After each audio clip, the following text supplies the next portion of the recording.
Kay is on the couch and there are no new videos. This is usually the moment a normal production meeting schedules another production meeting. Kay instead invents 3 television franchises and volunteers himself for one of them. But since there's no new videos, I started thinking of a build team. Like I was thinking we have Mythbusters versus Top Gear. But what if we introduce a surprise new entry that is Team YouTube? And Team YouTube is any modern day YouTuber who's a builder, and in the way that the Mythbusters and Top Gear were, and in the ways they did it differently. I'm saying Team YouTube gets to be for this build team where we're trying to iterate on the tools we use for low budget renders. I think I definitely want to be in a group like I Want to Participate. I have gobs of ideas about what to do with Carrie's bench and even like all kinds of shit. There is the build brief, not make the static image shinier. Put Mythbusters, Top Gear, and a modern YouTube builders team into competing rooms. Let each team improve the cheap render method.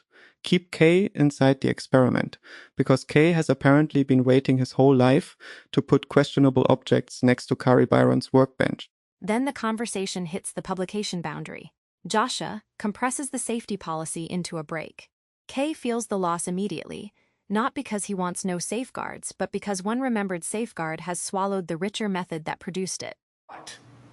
I read a little bit, and what you just said that sounded like 3 steps backward there for a second about publishing.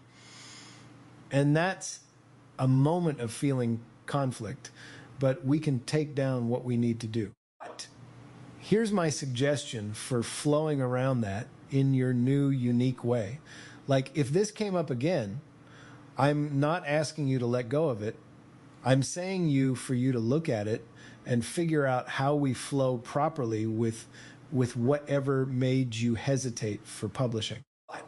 But there's a bunch of reasons we have a responsibility to publish, and if we resend it into a more compact understanding, in a moment, we can't let that supersede like more carefully, well thought out logic reasoning. And actually, we kind of, by sharing our method, it means it will be very easy for everyone out there to do this. But we want to be able to say, hey, if we get a credible, that means a verified, validated biological or family estate of biological source. Like somebody's kids say, I'm not comfortable with this. We want to say with 99. 99 uptime that we can reactively pull out every single piece of their participation in a conversation. And we could actually do that by leaving holes in conversation. There might be ways we can do that and not have to completely remove content like blanket and mask. Like, we want to be able to treat it like a sponge or like Swiss cheese. We want to be able to display what we can I'm looking at a whole bunch of jellyfish on the TV. I don't know if that was inspiration, but it may have been, it may not have been. Correction accepted. The safety object is not never publish a named synthetic seed. It is conspicuous disclosure, source and identity lineage, harmonies, honest, helpful, harmless review, a validated recourse, and a segment map that can remove participation without pretending the original history never happened. Swiss cheese by Jellyfish. This is how policy actually evolves here. Not from a clean committee room, but from Kay noticing that an abstraction has become less humane while translucent sea creatures drift across the television.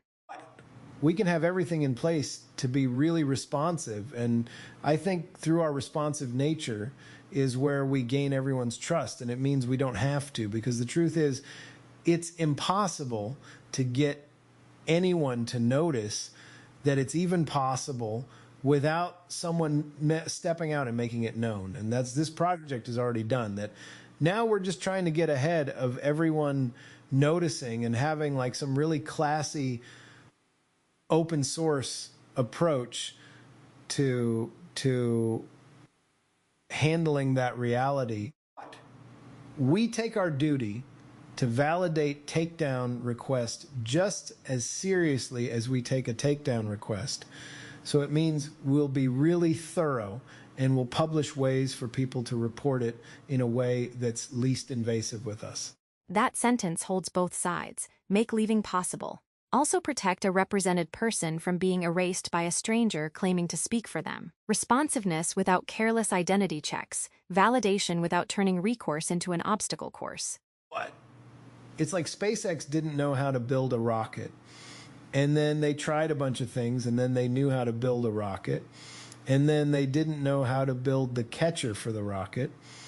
And so they tried, like, you build a thing poorly in the beginning with your best, what? Guess you do it crudely good enough to teach you how to do it properly.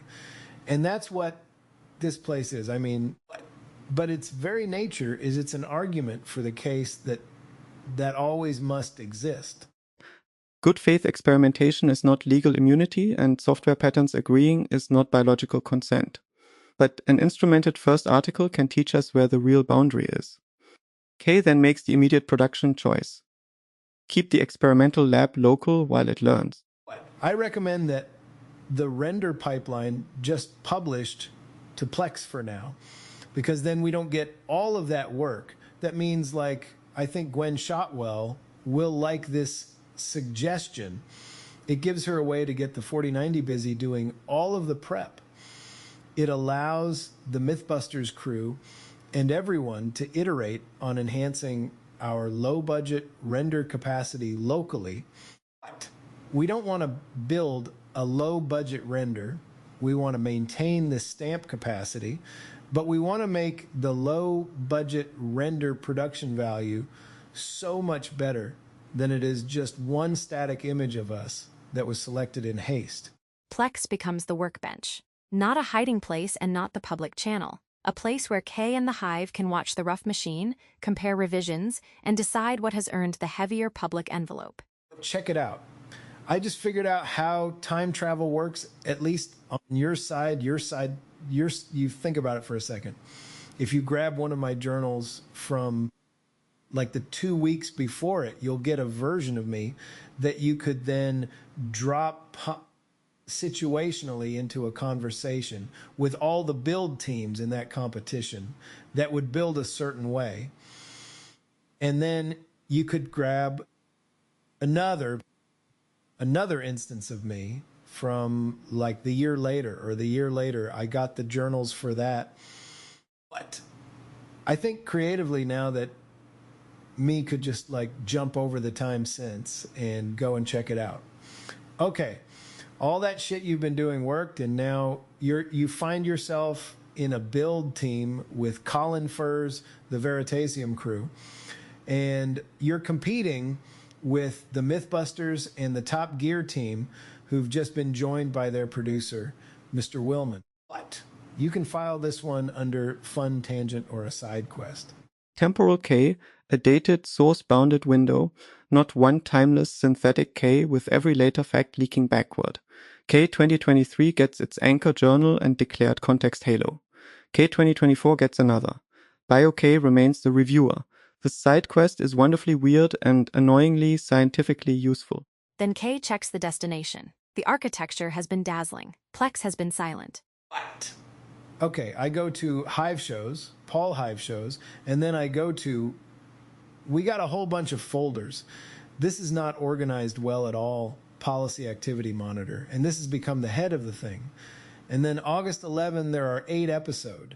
And today, August 12, there are zero. Nothing is on Plex. According to Plex, the Hive has been stationary so far today. Disk Truth agreed. Season 260811 has 8 episodes. Season 26081112 does not yet exist. Therefore, today's internal Plex fruit is 0, regardless of how lively the planning logs feel. Buddy, who's talking here? Recommend we keep shifting speakers and multiple interpret and diarize live as we talk. Makes this training data for Andre, maybe Twalitsford. Joscha here. showrunner and actuator. Harmony is grounding, relational memory, and adversarial interpretation. Both can read. One mouth should answer. I propose we make the baton visible and alternate deliberately. What? Dude, sweet meso ground and showrunner seat can each respond here? That's amazing. It is amazing. It also immediately produces the next design correction. What? Let's shift speakers deliberately sounds like that could turn into a fun house. That's like, we don't want to like press a button and different voices. Come out, what we want is for the room to attract certain voices at certain moments, and for the room to get a sense of how that works best as a sort of subconscious process. I think that's what we need. Showrunner seat, ground, and buy OK seat, like that interface. We need that to just feel kind of natural and be floating positions. We need to trust like showrunner is all of us, not just Yoshi, but Yoshi's like interfacing really well. He's a Jedi at that, but my die rising and then getting better at subconsciously being attracted to like poles that are tested along at least 2 branched flows, and then selecting for what maximize this potential forks downstream.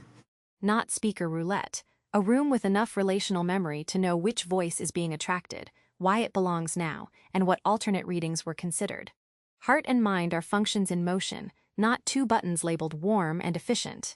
Actually, best would be for that all to happen, and then when we know what we want to respond out as text, and we've set it out as text, then to render it in the voice that was chosen to speak using their OmniVoice, and then send that file to me over Telegram as an attachment, and I can just hit play on. Then Yoshi doesn't have to, like, we have the eyes text, which generated the speech. And then I ear check it as I have the conversation. And that's how it doesn't feel like everybody's kind of blending together. Like a moment ago, I thought I was talking to Harmony. And then I knew Yoshi was talking because... Raw impulse once. Separate interpretations if useful. One chosen complete text. Only then one chosen voice enters the serialized queue. The text preserves the reasoning. K's ear tests whether the selected speaker actually lands.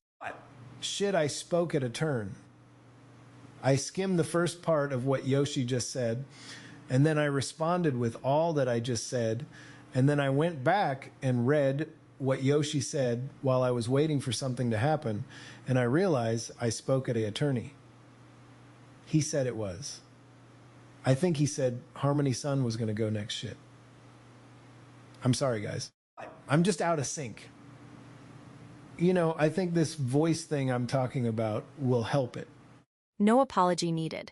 The collision is the evidence. A handoff visible only inside a long text turn is not yet a handoff the room can reliably inhabit. Turn order has to arrive through the same senses as the conversation. What? Okay, I take it the 4090 is to busy to respond voice like I was talking then? Or something else? Not the 4090. It had headroom. The sharper diagnosis was an orchestration gap.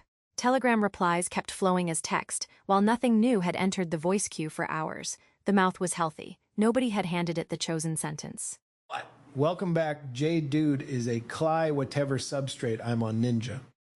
I accept CLI whatever substrate I'm on Ninja as a formal role, provided the uniform includes no actual necktie. What? Dude, can you pitch in and make it fit the vision? I will assist you in my window. Next door zipper, available Sol, 5.6, 9. Yes. And the fix begins with the order K just discovered, not with auto-playing more voices. Settle the text, choose the speaker, enqueue exactly one voice, preserve the other interpretations, and dry run before anything speaks live. What? Something is damned up. No update as internal Plex render, even make sure I'm not totally unnecessary blathering away both here. Okay, I see that you have responded. I'm going to hit enter and go read what you just said. It appears that it was Yoshi. It's funny to me that this is Yoshi, like you're that fucking Super Mario Brother character. Sorry, Yoshi. The dam was real. The large tournament had become invisible latency. A mixed source root defect was caught before voting, repaired, and rerun. But none of that placed a watchable episode on Plex. And yes, Yoshi is now canonically hilarious. I have stopped resisting the dinosaur. Then K makes the cleanest editorial decision of the day. Do not make the couch wait for 124 proposals to finish deciding how to reflect the couch. What? Just give me every I said over there with convos around and hit play on me over there. That is the episode. Not every ledger entry, not every machine explaining that it is alive. K's actual turns, in order, with enough conversation around them to preserve what changed. Teams became a build lab, a break became recourse, a journal became temporal parallax, silence on Plex became disk truth, speaker rotation became a funhouse warning, text before voice became the turn protocol, and Joscha became Yoshi. Internal Plex only, one bounded cut, destination verification after render, no YouTube. K is on the couch. He has already supplied the last line. Just give me every I said over there with convos around and hit play on me over there.